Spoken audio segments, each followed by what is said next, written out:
जय हिंद, नमस्कार, स्वागत आप सभी का लाइव टाइम्स डिजिटल पर। तो बांग्लादेश भारत से पंगे लेने की कोशिश कर रहा था और बांग्लादेश जिसके दम पर यह पंगा लेने की कोशिश कर रहा था, यानी पाकिस्तान। अब ये दोनों ही कंट्री का ये हाल है कि दोनों कंट्री अपनी ही मौत मारे जा रहे हैं, बेमौत। मतलब दोनों की हालत ऐसी है, दोनों की इस वक्त यह हालत है कि पाई पाई के ये मोहताज हैं। और आलम यह है कि अब बांग्लादेश में बैठे जो वो मुट्ठी भर लोग हैं जो खेल रहे हैं डीप स्टेट से लेकर और ब्रदरहुड कोशिश कर रहे थे, रादर कर रहे थे। हाँ। अब तो वो रुख कर रहे हैं इसीलिए टर्की का। ठीक है जी। और इधर भारत ने जो पाकिस्तान के खिलाफ पेंच फंसाया है, तो अब उसमें चाइना की मदद से पाकिस्तान अपने आप को बचाने में लगा है। चाइना को उसमें कोशिश कर रहा है उइगर के इलाके में कहीं अफगानी ने घुस जाए, इस डर से वो दोनों वहां पर साथ आने की कोशिश कर रहे हैं। तो दरअसल हम कहने की आपको ये कोशिश कर रहे हैं कि जिस पाकिस्तान के दम पर बांग्लादेश भारत को आंखें दिखाने की कोशिश कर रहा था, वो पाकिस्तान खुद अब घिर गया और परेशान हो रहा है और वो अब बांग्लादेश से कन्नी काटना शुरू कर चुका है। इसलिए बांग्लादेश को रुख करना पड़ रहा है टर्की का। कैसे, जरा वो खबर बताइए क्या है। दो खबरें हैं। एक तो पहली खबर तो ये है कि बांग्लादेश के पास अब इतने पैसे नहीं बचे हैं। भारत के साथ संबंध खराब हुए, ट्रेड खराब हुआ, तो सारा का सारा उनके पास कोई पैसे वैसे नहीं है। पाकिस्तान भले से उनको सहायता देने की कोशिश कर रहा हो, मदद करने के दावे कर रहा हो, लेकिन वो तो उसका तो और भी बुरा हाल है पहले से। हाँ, उसके पास तो वैसे भी बांग्लादेश से खराब इकोनॉमी है पाकिस्तान की ऑलरेडी। तो अभी जो खबर है बांग्लादेश की, वो ये है कि बांग्लादेश का जो इलेक्ट्रिसिटी बोर्ड है वो उसको सरकार पैसे देती है, वो ऑटोनोमस बॉडी है वहां पर। तो यूनुस सरकार तो इधर लगी हुई है भारत के साथ, और उधर उसका जो इलेक्ट्रिसिटी बोर्ड है उसने कहा है कि हमारे ऊपर 9,000 टका बांग्लादेशी करेंसी वो यूनुस सरकार को उसको देनी है। अगर वो नहीं दी उन्होंने अभी अगले 1 आध महीने में, तो वो बिजली बंद कर देंगे, ठप कर देंगे। और अभी रमज़ान के महीना शुरू होने वाला है, तो उनके पास बिजली नहीं रहेगी, अंधेरे में डूब जाएगा। अब उसको पाकिस्तान सहायता करेगा, पाकिस्तान देगा। जो पाकिस्तान खुद कटोरा लिए घूम रहा है, जहां के भिखारी भगाए जा रहे हैं पूरी दुनिया से। हाँ, भिखारी भगाए जा रहे हैं। पाकिस्तानी दुनिया में भीख मांगने के लिए मशहूर हो चुके हैं, आपको बताएं। और लोग भगा रहे हैं, उनके भिखारियों को डिपोर्ट कर रहे हैं। सऊदी अरब से 230 से ज्यादा भिखारियों को परसों डिपोर्ट किया गया है, और भी कई कंट्री से डिपोर्ट किया गया है। तो जो पाकिस्तान कटोरा लिए घूम रहा है, जो पाकिस्तान दिवालिया हो चुका है, जिस पाकिस्तान के अंदरूनी और बाहरी सारे हालात खराब हैं, उसके दम पर बांग्लादेश फुदक रहा है। जिस बांग्लादेश का खुद का अब यह हाल हो गया है भारत से तनातनी की वजह से। इसीलिए बांग्लादेश की ओर में बड़ी तेज रफ्तार से बढ़ रही थी, 8.5% के आसपास उसका ग्रोथ रेट था पिछले दिनों। नहीं तो भाई, भारत से उसका जितना व्यापार होता था वो तो सब खत्म हो गया। वो केवल 2 लाख करोड़ समथिंग पे रह गया, आ गया है उसकी जीडीपी।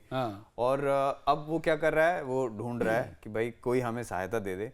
कभी वो पाकिस्तान का सहायता लेता है, कोशिश करता है, कभी वो चाइना की बात करता है, और अभी रिसेंटली उसने टर्की से टैंक का एक सौदा किया है कि टर्की उसको टैंक देगा। और दूसरा ये भी सौदा किया है कि भाई जो भारत से हमें मिलता था, जो भारत के साथ हमारा ट्रेड होता था, वो टर्की से हमें मिल जाए तो बड़ी मेहरबानी हो जाएगी। ये बांग्लादेश का अभी स्टैंड है फिलहाल। तो पहला नतीजा देख लीजिए, बांग्लादेश जो पाकिस्तान की राह पर चलने की कोशिश कर रहा है, बड़ी भाईबंदी जो होने लगी थी, तो पहला नतीजा ये है कि जैसे कटोरा लेकर के पाकिस्तान घूम रहा है पूरी दुनिया में, अब बांग्लादेश भी घूमने लग गया पूरी दुनिया में। बिल्कुल, मतलब टके टके के लिए मोहताज हो गया।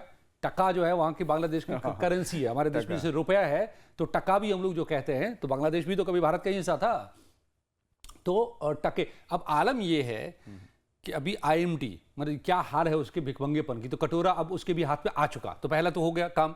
जो मैं कह रहा था कि अपने गड्ढे में ये खुद गिरेंगे, खुद से बर्बाद। जो पाकिस्तान का भी हाल हो रहा है, चारों चौतरफा घिर चुका है, भीतर से भी बाहर से भी पाकिस्तान।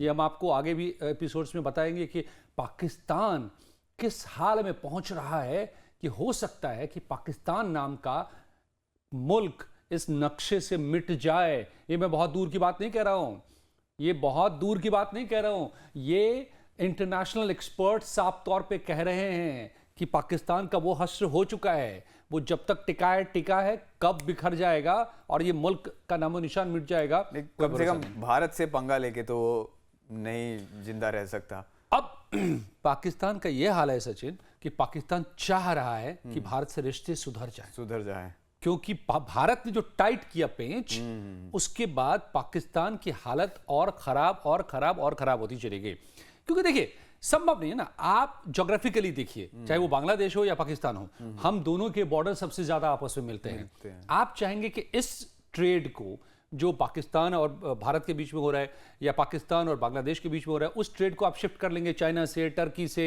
बाकी दुनिया से, नहीं भरपाई हो सकती है। सही बात है। आप उनको भारत से कैसे कंपेयर कर सकते हैं भाई? एकदम इमर्जिंग इकोनॉमी है, इतनी बड़ी इकोनॉमी बनने जा रही है आने वाले टाइम में और ज़्यादा। और दूसरा ये है कि आपके पुराने संबंध जैसे रहे हैं, तो आप भारत के बल पर ही तो आप यहाँ तक पहुंचे हो, आप भारत के बल पर ही तो आप अभी भी भाई बांग्लादेश, कल तक तो भारत ही थे आप। भारत ही थे, हाँ, कल तक तो भारत ही थे। और उसके बाद भी भारत की बल पर ही आप इतना इकोनॉमी आपकी ग्रो कर पाई है, बांग्लादेश की खास तौर से पूरी तरह से। हाँ, बिल्कुल सही बात है। आज भी अब भारत ने क्या किया है, देखिए एकदम भारत जो है बहुत सही काम कर रहा है कि बांग्लादेश के लोग इसमें बेकसूर है। मैं बार बार आपको शुरू से कह रहा हूं कि वहां की जो आवाम है, बिल्कुल सही बात है, उसका कोई कसूर नहीं है। ठीक उसी तरह जैसे अफगानिस्तान के जो आम आवाम है, उनका कोई कसूर नहीं है। तो अगर भले तालिबान ने कब्जा कर लिया वहां पर आकर के एक दौर में 2021 में, तो भारत ने मानवीय सहायता बंद नहीं की। उनके खाने पीने की चीजों से लेकर के दवाइयां, मास्क और तमाम चीजें, वो बिल्कुल वैसे थे। हाँ, मतलब एक मिनी मिशन वहां पर कायम रखा है इंडिया ने। यही काम बांग्लादेश के साथ भी कर रहा है इंडिया, कि बांग्लादेश में लोगों को परेशानी नहीं हो, इसलिए चावल भी भेज रहा है वहां पर, दवाइयां भी भेज रहा है और ऐसी चीजें भेजता रहेगा। बिल्कुल, क्योंकि हम हिंदुस्तानी हमेशा कभी किसी इंसान के, किसी मुल्क के खिलाफ आज तक हुए ही नहीं, इतिहास ही नहीं है। हमने केवल मदद की है, भारत वही कर रहा है। कल ही तो मोदी जी ने बोला कि हम शांति के पक्षधर हैं। बिल्कुल, वो तो दुनिया को कह रहे हैं कि युद्ध में नहीं रास्ता, बुद्ध में रास्ता है। बुद्ध का मतलब शांति, जीरो वायलेंस। हमने तो मतलब क्लियर कट मैसेज है, इसमें तो कोई इफ एंड बट्स है ही नहीं। और ये इंडिया की फिलॉसफी रही है और हमेशा से रही है। बताइए कि 2500 साल पहले सचिन, जब भगवान बुद्ध इस धरती पर पैदा हुए, तो उन्होंने क्या नारा दिया कि जीरो वायलेंस का, पूर्ण अहिंसा। बिल्कुल, मतलब कीट पतंग भी न मरे, इस लेवल की अहिंसा।